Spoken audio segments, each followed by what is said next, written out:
Joining us now, the host of My View with Lara Trump on Fox. She's Lara Trump. Lara, it's always great to see you. Lara, what do you make of all this? Because far-left activists funded by George Soros and other left-wing groups are protesting against stopping crime in D.C. What do you think?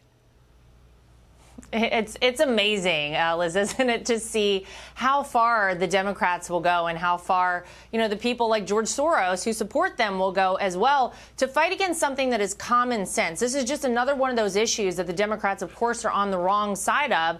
And as you point out, very rightly so, you have major Democrats like Kathy Hochul and Muriel Bowser not too long ago in agreement with what Donald Trump is doing. But we know why they're doing it right now, Liz. It's because Donald Trump is the one who has said that it needs to, D.C. needs to be cleaned up, that we need to take control of the crime that has become rampant in the capital city of our country. And it's really shocking that anyone would fight against this. Whenever you look at the statistics, and the White House put these numbers out, that you had homicide rates per 100,000 people in Washington, D.C. that were higher than places like Islamabad and, Bogota, Colombia, Mexico City.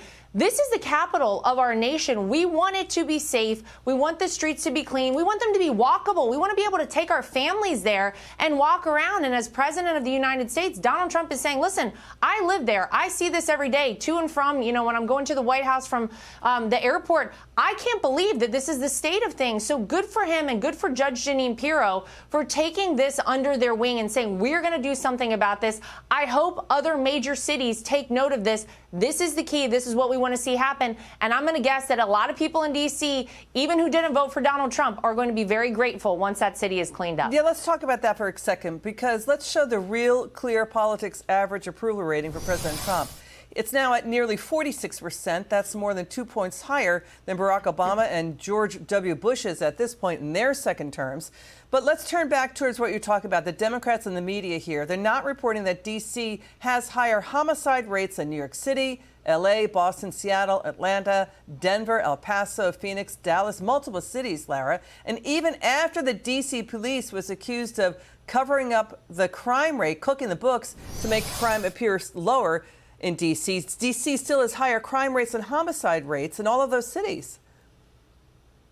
Yeah, which is why Donald Trump said, listen, if the wrong thing is happening here, I'm going to step in and I'm going to make sure that we bring in federal protection. We're going to bring in the National Guard. We're going to make sure that we do the right thing for the citizens of Washington, D.C. And good for him for doing so. But the approval rating you just put up, I think, is very important.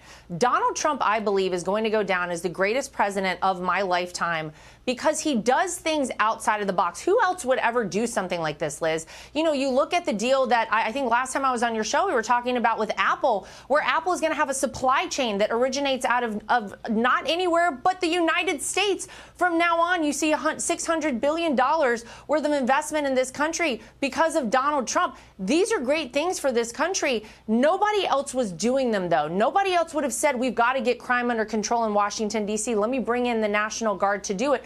No one else but Donald Trump. This is why this man has settled 6 skirmishes and wars around the world in the first 6 months of his presidency. That number, I believe, will go up. And I believe that when he leaves office in 2029, he will have one of the highest approval ratings, if not the highest, of any modern president.